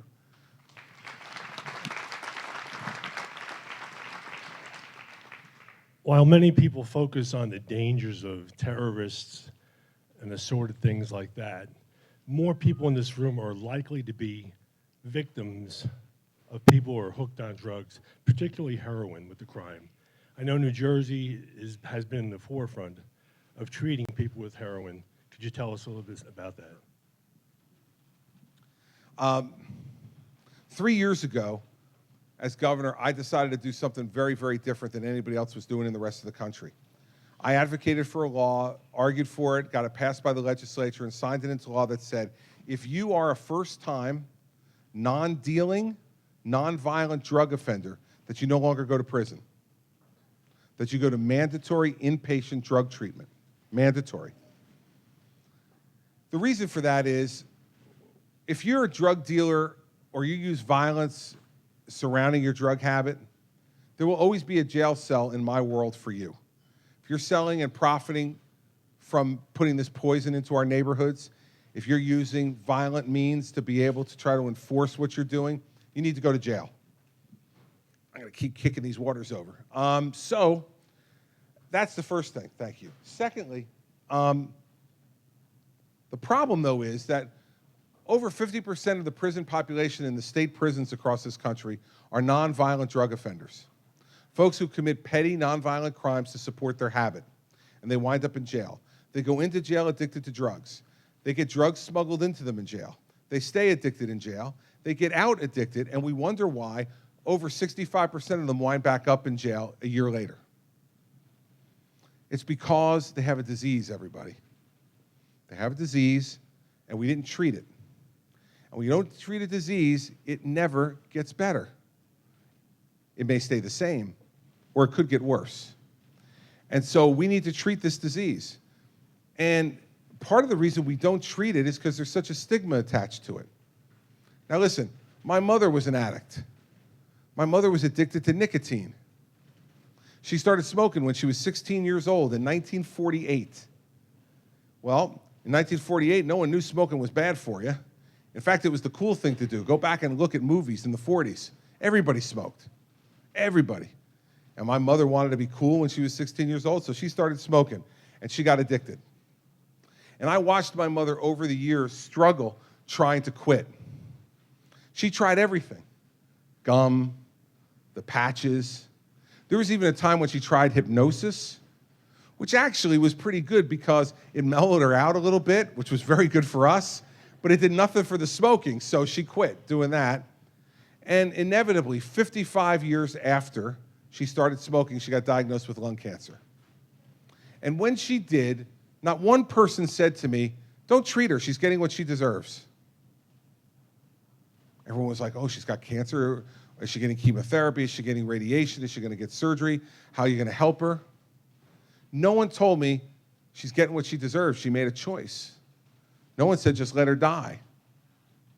She made a bad decision. I wonder, and by the way, I also didn't have any problem with telling people that my mother had lung cancer and that she was a smoker. I didn't feel ashamed of it. I didn't feel like it reflected on me as a son or my father as a husband or our family. But what if my mother was a heroin addict? You think I would have done the same thing? Would you? Would you tell your neighbors, "Oh, by the way, my mother's a heroin addict. We're trying to get her some help. We'll see." Would you not think that that reflects on you? We have a stigma that's attached to these things. We've made a moral judgment. Now, listen, there's no one more anti-drug in this race than me. Okay, I believe the marijuana law should be enforced in all 50 states and enforced strongly. I went out to the debate in Colorado where it's legal, and a bunch of college students yelled at me as I was walking into the debate. They're like, "What's your problem with pot?" And I go, "Listen, guys, I don't have an argument. I'll give you some advice. Get high now, because when I become president of the United States, it's over, okay? So enjoy it while you can." So I'm completely anti-drug, but what I'm against is banging our head against the wall and costing us lives in doing it. In New Jersey now, what's happened since we started this policy? And in addition, by the way, in the last 18 months, we've outfitted every police department in New Jersey with Narcan, which you may know is the antidote to someone who is suffering from a heroin overdose. And we've paid for the Narcan for every local town. And what's happened? We've now, in 18 months, we've administered Narcan 7,500 times and saved 7,500 lives. And what's happened in our state? Crime is down 20% in those 3 years. The prison population is down 10%. Let me stop there for a second. 2 weeks ago in my State of the State address, I was able to announce because of that, we're closing a state prison in New Jersey. We're not building more state prisons, we're closing a state prison. And what am I going to do with that state prison? I'm turning it into, we're rehabbing it right now, and we're turning it into a certified drug rehabilitation facility so that folks who are in the criminal justice system can be sent to that place to get treatment for the last year of their sentence so that when they get out, we have a chance that they might be able to become a productive member of society again. It costs us $49,000 a year to incarcerate someone in New Jersey. It costs me $24,000 a year to treat them for a year. I can treat 2 for every 1 I incarcerate. Now, no one's going to call me soft on crime. I put more people in jail than anybody in this room, I suspect. So I'm not soft on crime, but I am tired of watching people die. The last thing is, for the first time in 4 years, overdose deaths in New Jersey have gone down. 2015, we had fewer overdose deaths in New Jersey than we had in 2014. This policy is succeeding. And I would bring this policy to the entire country. I would institute drug courts in all the federal courts, and I would emphasize treatment over jail for the nonviolent and the non-dealers. And let me tell you one other reason why I do this.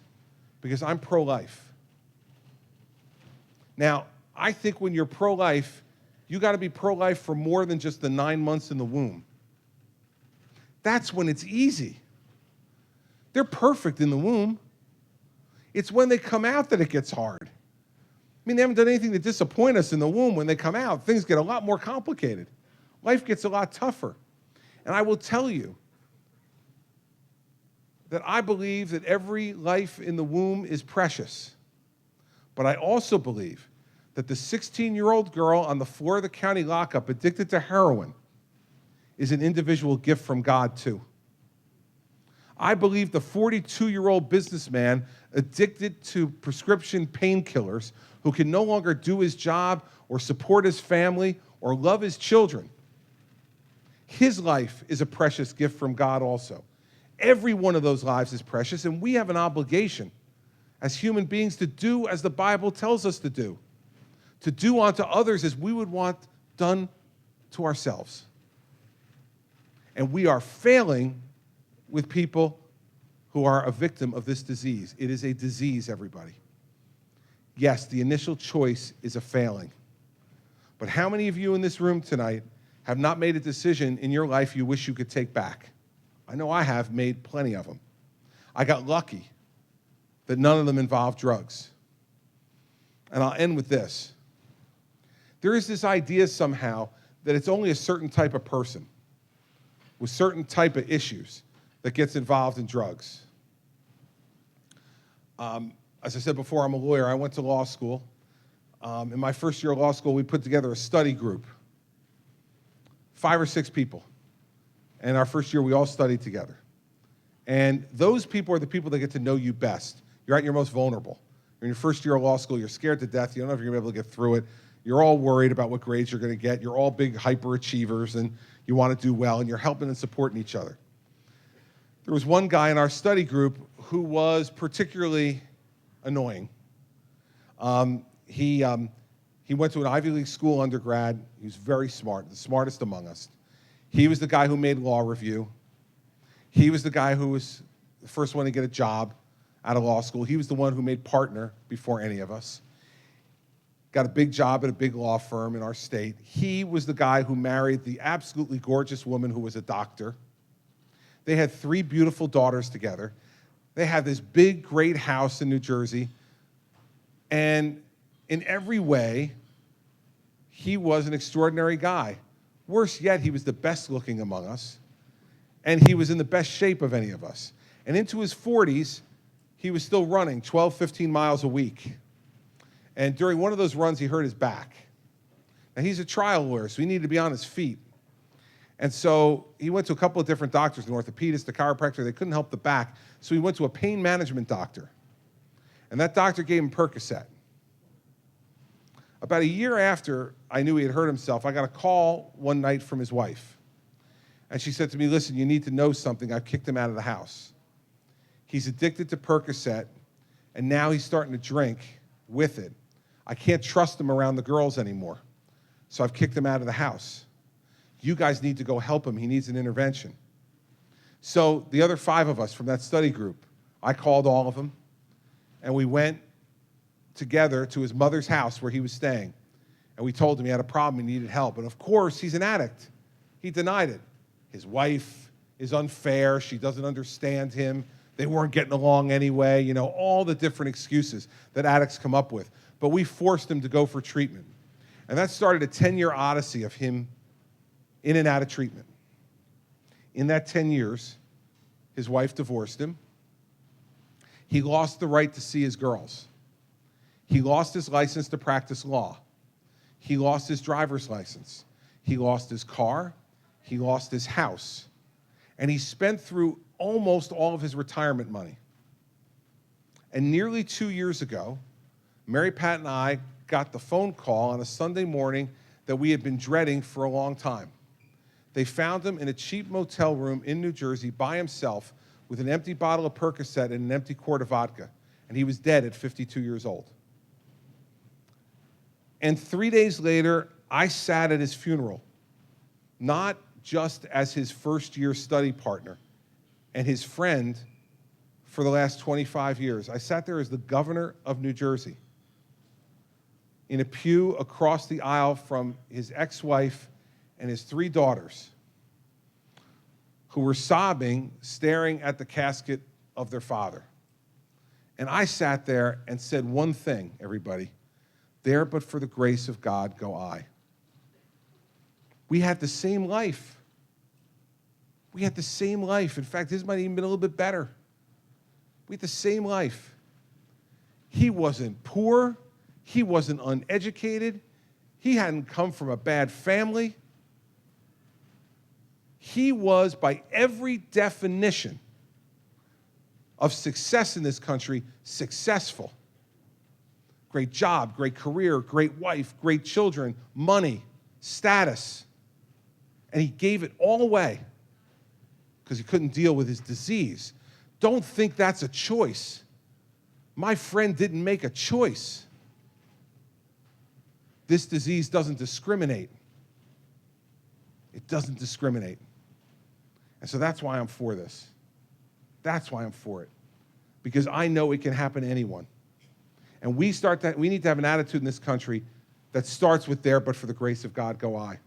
We know everybody in this room has been affected by this somehow. I guarantee you, whether it's in your family, your neighbors, your friends, your coworkers, folks you go to church with, you've all heard it. You've all felt it and seen it. And we need a president who's going to talk that way about it. And if I do, then it will lower the stigma. And it'll get people out of the shadows. And those families will say, where can I get help and treatment? Like I asked, who was the best oncologist for my mother that we could find? Those who are sick won't feel as if they're a moral failure to ask for help. Too many people are dying, everybody, when we can save them. And so if you're pro-life like I am, you got to be pro-life for every life, not just for the 9 months in the womb. And that's why I'm for this, and that's why we've done this in New Jersey, and I believe it's working because every life is an individual gift from God, and every life that we save is a gift.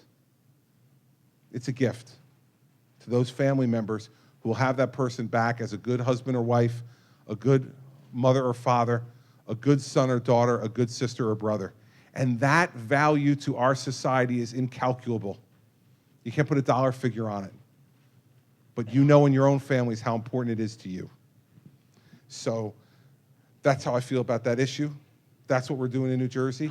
And if I'm president of the United States, you can fully expect that is exactly the way I will conduct myself as president. And we will change slowly but surely the way we deal with this issue across the country, and we will save lives. I'm convinced of it. So thank you for bringing it up. All right.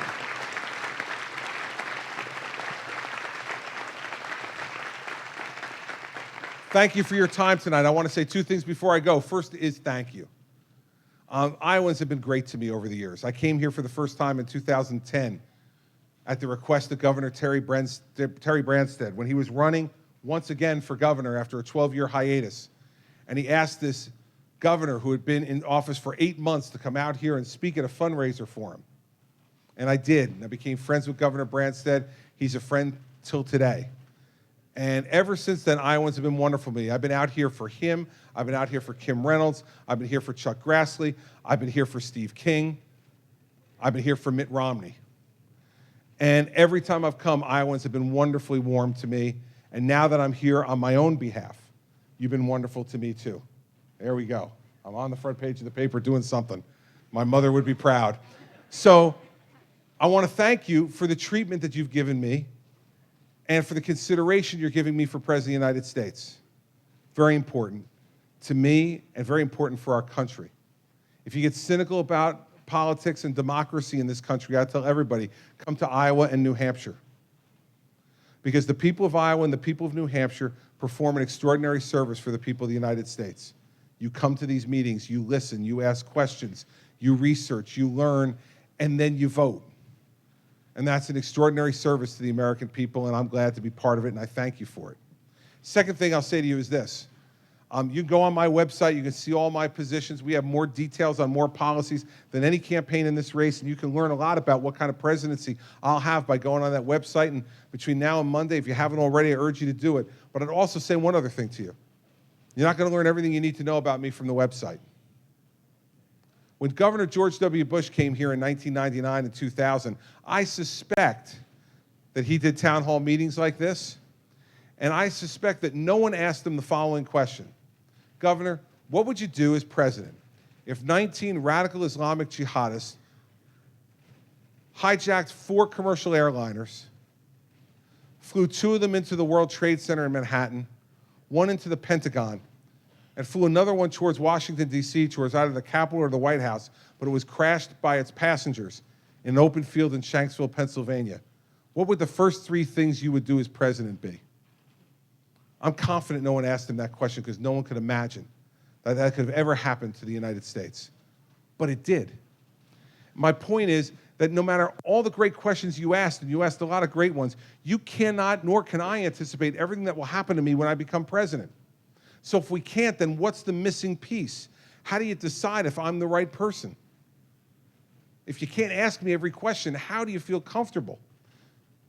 I suggest to you, you got to know who I am. Because if you don't know who I am, there's a big, big missing piece in your decision-making process. So I'm going to end by telling you who I am. We are all a product of our parents, for good and for bad. We're a product of our mother and father. I have an Irish father, and I had a Sicilian mother. I heard a couple of you chuckle. That means you know that as the oldest child in that family, I became expert at dispute resolution at a very early age. My parents were emotional folks, and they argued frequently, loudly, about lots of things.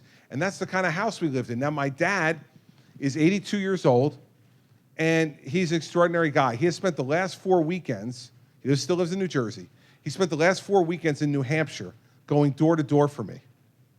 He's averaging 160 doors a day. My 82-year-old father, right? The good news for Iowans is it's just too far for him to get out here. So he's not going to show up at your front door in the next 5 or 6 days.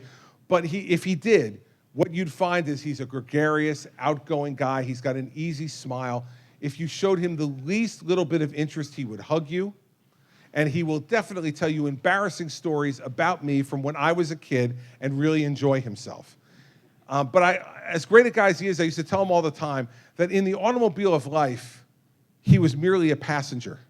My mother was the driver. All right? Mom in our house was judge, jury, and executioner. She liked the last part the best. And she set all the rules. All the rules. Her most important rule, she told us all the time, the most important rule in our house was, there is no suffering in silence. Now, we think she made this the most important rule because she used it the most herself. And believe me, she did. We used to hear it all the time. Whenever she had a problem, a grievance, a gripe, we'd hear about it. And when I got to be a teenager, at your age, and I could push back, I did. And I'd say, Mom, stop, enough, I get it, I hear you, please stop, I don't want to listen anymore. Stop it. And she said, no, Christopher, you're going to listen. I need to get this off my chest. There will be no deathbed confessions in this family. You'll hear it now. That's the way she ran our house. That's how we were taught to act. I mentioned my mom and her lung cancer. She was diagnosed with lung cancer on Valentine's Day in 2004. And for any of you who've gone through this with a family member, you know that lung cancer can either be something that's very slow or that's very quick. Unfortunately, in my mom's case, it was very rapid, a very aggressive cancer. And I was U.S. attorney at the time in New Jersey, and I was out in San Diego at the end of April for the U.S. Attorney's National Conference. And I got a call out there from my younger brother. And he said to me, listen, Mom's taken a turn for the worse, and we had to put her back in the hospital. And the doctor said, like, if you want to see her, you need to go home now. So I took a red-eye flight that night from San Diego back to New Jersey, landed at Newark Airport, got in my car, drove to the hospital. When I got there, what I was told was they had started to give her morphine. For any of you who've lost someone to cancer, you know that when they give morphine, that's the beginning of the end. They're just trying to make them comfortable because they're in a lot of pain. And so my mom was sleeping when I got there. So I sat next to the bed and just sat and watched her for a little while. And pretty soon after, she woke up. And it was so typical of my mother. She hadn't seen me for a week. And she looked at me, she said, what day is it? Not hello or anything. What day is it? I said, well, hi, Mom, how are you? My trip was fine, good to see you. It's Friday. She said, what time is it? And I said, it's 9:30 in the morning. She said, go to work. I said, Mom, I just flew across the entire country to come and see you I'm taking the day off today. I'm going to spend the day with you. Christopher, it is a work. Like, Mom, like, what are you afraid of not getting your taxpayers' money's worth? I want to be with you today. She reached work. It's where you belong. There's nothing left unsaid between us. Other than the birth of our 4 children, it was the most powerful moment of my life. My mother, my role model, was telling me it was time to let her go. I sat there, I thought to myself, damn, she is right again. She's right. Every grievance had been aired.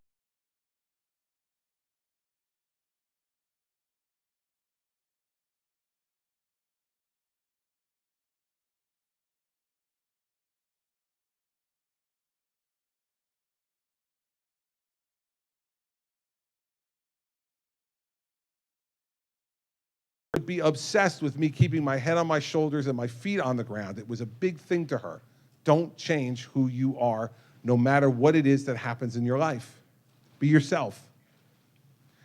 The second thing I know she'd say is, okay, Chris, if you're going to do this, if you're going to ask these people to give you more trust than they give to anyone outside their own family members, then you better tell them everything. You better tell them what you think and how you feel. And you better hold nothing back, because in a trusting relationship, that's what we do. And so that's what I've done in this campaign, and what I'll continue to do if you give me the honor of being president. You'll know exactly what I'm thinking. You'll hear it, believe me. Ask the people in New Jersey, they hear it. You'll know exactly what I'm feeling, because I don't hide it all that well, and I don't want to. You'll know exactly what I'm willing to fight for, because you'll see me doing it, and you'll know exactly how hard I'm willing to fight for it, because you're watching me do it right now, fighting for this job. And I won't be any different once I get there. And so that's who I am. That's who my mother taught me to be. That's who she was. And that's who I'm trying to teach my children to be too. And that's how you know who somebody is. And so as I leave tonight, I'm asking you for your vote. But I want more than that. I'm going to be selfish. I want more than your vote on Monday night. I want your trust and your confidence too. See, your vote will get me to the White House, and that'll be great. That's what I want. But your trust and your confidence gives me a chance to be a good president. See, I'm going to have to make decisions you're not going to like. And I'm going to make hard choices that'll be tough on everybody. And I'll be faced with crisis and challenge that we can't anticipate. And the only way I'm a successful president is if you trust me and have confidence in me. If you do, I can be successful. If you don't, I won't be. And this country can't stand another unsuccessful presidency. We need a successful one, and we need it now. And so that's what I offer you. And on Monday night, that's what I'm asking of you. And to that gentleman who asked the question in the back, I'd suggest to you that if you vote for somebody that you feel that way about, no matter what the results of the election are, that's never, ever, ever a wasted vote. Ever. And you won't waste a vote on me, because I'll tell you this, you give me a good launch out of Iowa on Monday, I am going to be the 45th president of the United States. Thank you all for coming tonight.